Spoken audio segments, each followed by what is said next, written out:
So the next woman we welcome is Kirralie Smith. She is the spokeswoman for Binary Australia, an organisation that advocates and lobbies for protections against radical gender ideology. After spearheading a campaign against males participating in female soccer competitions, 2 of these males have brought AVOs against her, as well as an allegation of vilification. But I'm pleased to say Kirralie will be fighting this. So welcome, Kirralie.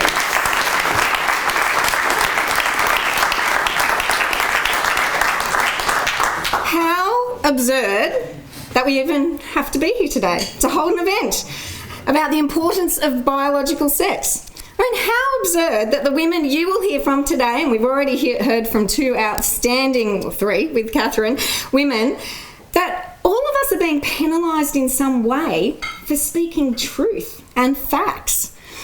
How absurd that we have, some young people get up and scream obscenities and, I couldn't even understand what they were saying actually. And I know, many of us have been at Let Women Speak events and other places where we're being yelled and screamed at, abused, because we say that females deserve single-sex spaces. That is not controversial. That is not extreme. That is not hate. Now, I'm not allowed to share why the police came to my home and issued me with 2 applications for apprehended violence orders. I can't share the details about identifying males playing in female sporting divisions in this state and around the country. I am being penalised for defending the reality and nature of biological sex in sport. We all know no one can change sex. Men cannot be women. Women cannot become men. No one can change their DNA, their chromosomes, their reproductive systems, their pelvic bone shape, their skeletal frame, countless other things and determine the differences. Right. And there's a longer list than that. But there is thousands, hundreds of thousands of differences between males and females that cannot be changed by dressing up, drugging up, or putting on a frock or chopping bits off. It just can't happen. But the law in this country now errs clearly on the side of calling this hate speech, incitement to violence, for stating biological facts. Feelings, especially the feelings of some men, seem to be more protected than our sex-based rights as females. Some politicians, the media, the police, and trans activists insist that we, especially women, endorse the lie, and it is a lie, that men can now be women. They insist on having access to female-only spaces and services because of their feelings, completely disregarding our feelings in the process, and why these female-only spaces and services were established in the first place. I will not lie. Truth matters too much.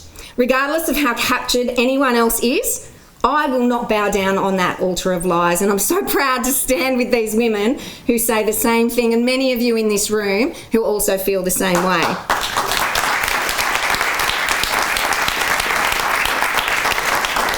There is not one police officer in this country, not one judge, not one politician, not one journalist or one medical practitioner that can prove a male has become a female. There's not one. All they can do is appropriate stereotypes or use brute force or intimidate you at your door with police officers and threats and intimidation and try and force us to accept a lie. I will not. I will not lie. I will not buy the lie, and I will not surrender to that lie. And you know what? Lying is unkind. They tell us to be kind. Well, it's unkind to lie. It's not kind to affirm lies. We don't affirm eating disorders, depression, or other issues that people have. Women are being forced to sacrifice their spots on sporting teams, podiums, hand over our prize money to males who feel entitled to our spaces and services. And around the world, we're seeing males take the top spots in athletics, swimming, cycling, soccer, even fishing. Now, no one's saying that these male-bodied athletes can't compete in sport. No one is saying that. No one's trying to exclude them from sport. It's a furphy. It's a big fat lie. It's a part of the narrative that they're trying to sell us, but it's simply not true. These male-bodied athletes can compete according to their biology in male divisions or open divisions or mixed teams or create a trans space, but that's not enough. They want to colonise women's sports and spaces. Peak sporting bodies in Australia threaten to sanction girls and women who oppose their policies. Make no mistake about that. There are current threats to current and past athletes to not speak about this issue. They refuse to listen to the complaints, and they only consult trans groups or their friends or allies when it comes to forming these policies in the first place.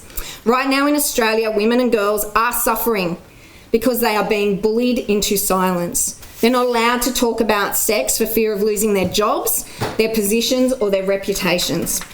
Penalising me and the other women here today sends a strong message to females in this country. Sit down, be quiet, shut up, or else. There's women in prisons, rape crisis shelters, change rooms, and places of learning that can't speak up and are being forced to accept males in their spaces and are threatened with penalties if they object. Well, I object.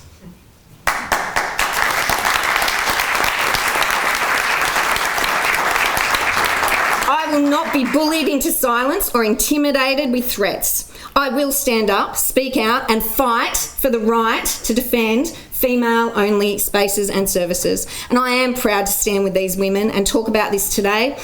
It's not a left or a right political issue. It's not about our ethnicity, social status, or religious views. This is simply about biology, reality. Sex is binary, male and female, and that's all, folks.